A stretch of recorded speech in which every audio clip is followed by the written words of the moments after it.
Hay que decir que el destino, yo digo, juega un poco a los dados con nosotros. 2 horas antes se había hecho un simulacro para recordar el 19 de septiembre de 1985. Me dispuse a trabajar, llegué como a las 11:30, 12. Cuando trabajando era para mí un día agitado, ¿no? Como de muchos pendientes. Ese mismo día, 2 horas después del simulacro, sobreviene uno de los terremotos más violentos que se hayan sentido en los últimos años en la Ciudad de México.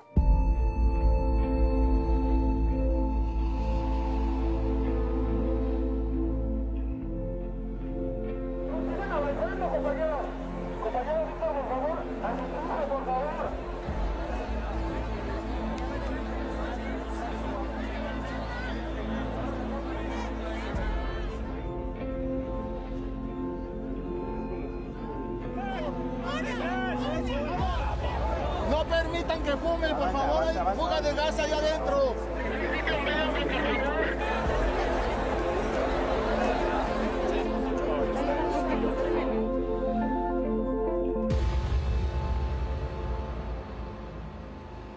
En eso sentí el movimiento que, o sea, fue muy drástico, ¿no? No hubo tiempo para pensar esto va a pasar porque sabías que era diferente a lo que yo ya había sentido en otras ocasiones. Y en eso veo a mi compañero Isaac, que estaba a unos pasos de mí, diciéndome, Lucy, vámonos hacia la escalera de servicio, hacia la escalera de emergencia. Y fue en cuestión de segundos cuando yo ya estaba dando algunos pasos con él un poco más adelante que yo, cuando escucho un estruendo muy fuerte, los vidrios, las cosas se caían, yo ni siquiera podía caminar rápidamente porque el movimiento ya me lo impedía. Tras el 19S, una de las zonas con mayor vida cultural y nocturna quedó en silencio. Un paréntesis que se rompía con una cadena humana, cargando polines, cuadrillas de voluntarios y altavoces solicitando un paramédico. Puños en alto invocaban el silencio. El olor a gas entorpecía los movimientos y obligaba a apagar los celulares. Hay que apagar celulares, hay fuga de gas. El sentido de las calles y su razón de ser quedó trastocado. El polvo de escombros indiferenciaba las banquetas y la vía asfaltada. Las personas dispuestas a ayudar hormigueaban de aquí para allá hasta que las cintas de precaución impedían el paso. La adrenalina y el barullo volvían con las palas, picos y excavadoras. En la labor de remover escombros y pasar cubetas, la tensión se fortalecía en busca de una catarsis. Este era el panorama en cada esquina de las colonias Roma, Condesa e Hipódromo Condesa. La zona cero del 19S, donde el silencio resonaba entre el concreto y la desolación. ¡No me voy a mover de aquí hasta que salga! ¡Que Dios me cuide! Como hace 32 años, después del terremoto, volví a caminar por las calles de la colonia Condesa y luego de la colonia Roma. Yo decía, bueno, la colonia de mi vida, yo nací prácticamente en la colonia Condesa y he vivido aquí gran parte de mi vida, ha sido tocada como nunca antes, ha sido realmente transformada. Llegué rápidamente después de que había caído el edificio de Ámsterdam y Laredo. Había un clima, bueno, un clima de miedo, un clima de catástrofe, olía a gas, había polvo, y seguí caminando hacia la Roma y encontré el edificio de Álvaro Obregón 286, un edificio alto de 6, 7 pisos probablemente, que se había venido abajo, y me acerqué a ver, bueno, que se había formado una ciudad de la solidaridad, una ciudad de la tragedia. Había puestos de cascos y chalecos, había puestos de comida, había puestos de ropa. En ese momento, 24 horas después, todavía había 40 cuerpos abajo de los escombros. Era prácticamente, sería un milagro que alguien hubiera salido con vida allí de esos derribos.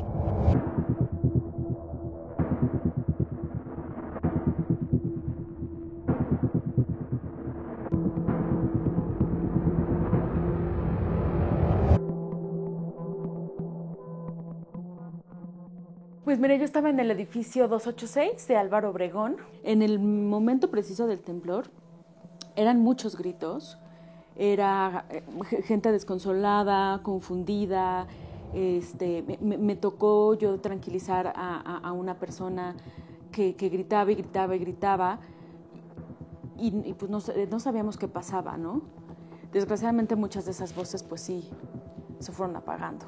Yo recuerdo que no me paraba el corazón, o sea, me tardé mucho como en sentirme tranquila, las piernas me temblaban mucho, pero llega un momento en que más o menos vas sintiendo que pasan las horas. No, intentaba no tener el registro a pesar que tenía el celular. Y ya, pues decides, o sea, como no sabes qué va a pasar. Creo que yo hubo un momento en el que opté por la tranquilidad, por pensar y decretar que mi familia estuviera bien para que me encontraran y de decir, yo quiero salir de aquí, o sea, yo sí me acuerdo que ni piense nadie, Dios del universo, que yo aquí me quedo, ¿no?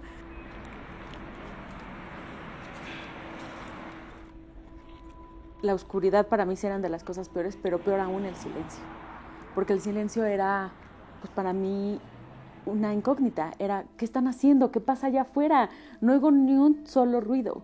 En algún momento escuchaba helicópteros, a veces ambulancias y maquinaria, pero de pronto la maquinaria desaparecía, entonces no me están buscando, ¿no? Esas eran mis conclusiones.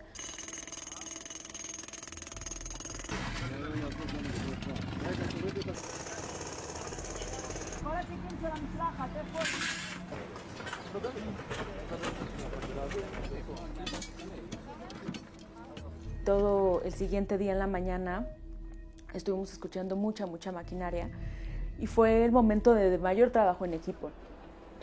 O sea, los tres gritamos hasta interrumpirnos, hasta que nos tranquilizaron, nos dijeron díganos sus nombres, lo fuimos diciendo uno a uno y nos dijeron ya estamos aquí, empezamos las labores de rescate. Tenemos 3 sobrevivientes más, aquí están los nombres.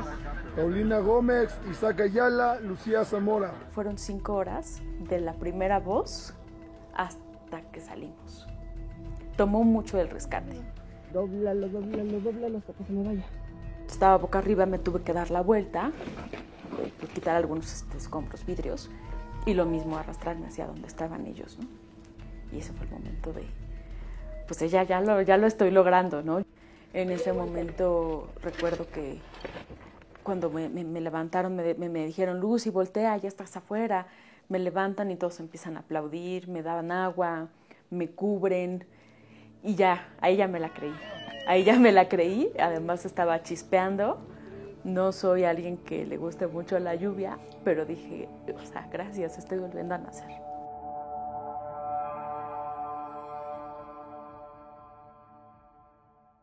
Caminé por los linderos del Parque México y bueno, mi asombro se iba convirtiendo en estupor porque iba viendo edificios tocados uno tras otro.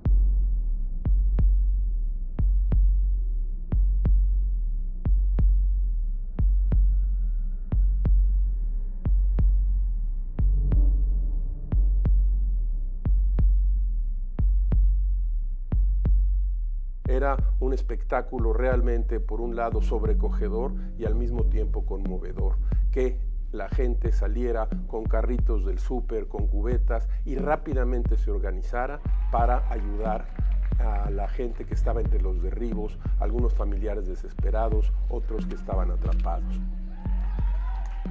Y yo me quedé ahí en Parque México 4 horas paradito con mi cartelón y recibía unas cuantas pilas, gente se sacaba, ¿no?, las linternas de los cascos que tenían, ciclistas, y a mi izquierda habían 2 niñas, Yuki y Miriam, estaban repartiendo aguas y la gente estaba en el Parque México más bien resguardándose. Y en un segundo a otro la gente empezó a llegar, oigan, les traigo esto, se van a estar esto, lo otro, y fue una necesidad literal de tener que acomodar y organizar.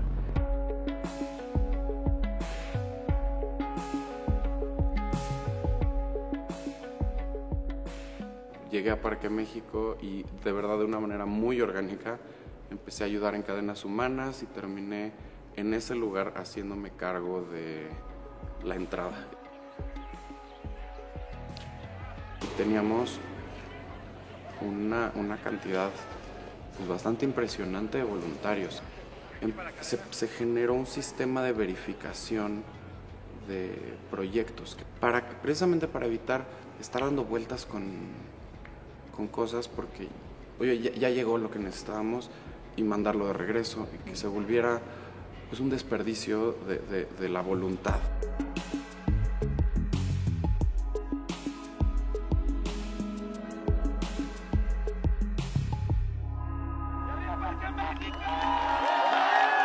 Y pasaba mucho que nos los cuestionábamos, ¿no? Yo debería de estar en las calles ayudando a cargar escombros, porque era esa parte en la que, de cierta manera o de una manera más psicológica, nos han dicho que eso es la forma como, ¿no? La forma física de cargar, ¿no? Heroica de esta foto. Y hubo momentos sentados en los que decíamos como, no nos toca eso, ¿no? A mí, yo soy mucho más útil detrás de una computadora, sabiendo usar las redes sociales, que yendo a cargar escombros.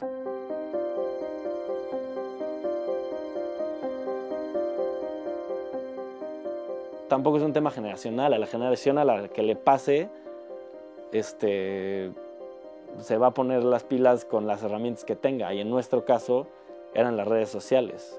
Y creo que a cualquier generación a la que le pase responderá de acuerdo a su época.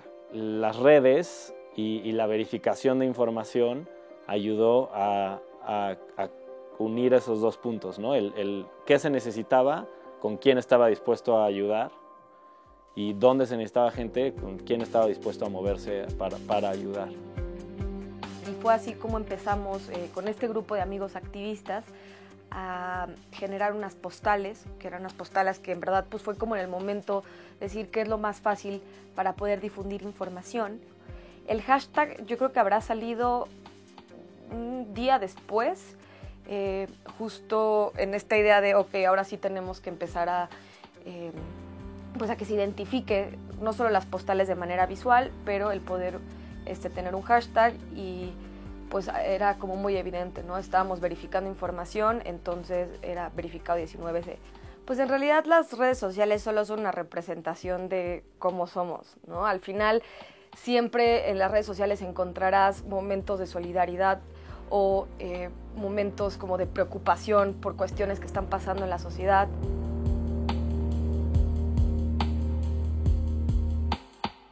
Y entonces veo esa foto y me tardé en entender qué decía esa foto para mí, ¿no? O sea, a mí me decía, eres la sonrisa de México, eres trending topic, estás en todas las redes, pero no sabes cómo tomar eso de inicio, ¿no? Y ya luego dije, bueno, ¿qué me dice esa foto a mí? Y pues creo que eran mis ganas de vivir. Creo que eran mis ganas de vivir, toda la fuerza que guardé para ese momento, pues ahora plantearme qué sigue, ¿no? Para mí una de las cosas importantes, que yo no sabía si quería volver a mi casa, que es esta mi casa, su casa, que es en la Colonia Roma, ¿no? Entonces, además, pues que era como que se satanizó mucho la zona, ¿no? Entonces yo de pronto solo por lo que escuchaba o veía en las redes me dejaba guiar, hasta que uno de mis primeros pasos fue regresar y yo sentir y yo ver, y yo volver a caminar las calles, y a partir de ahí experimentar a ver qué sentía.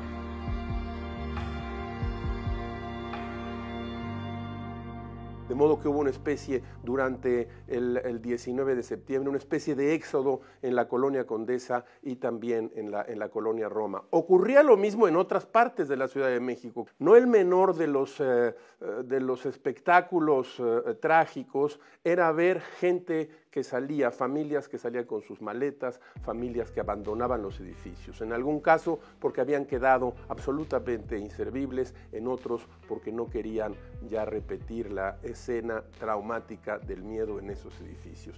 Es verdad también que hay un toque histórico en lo que probablemente fue la zona cero, una de las zonas más dañadas de la ciudad.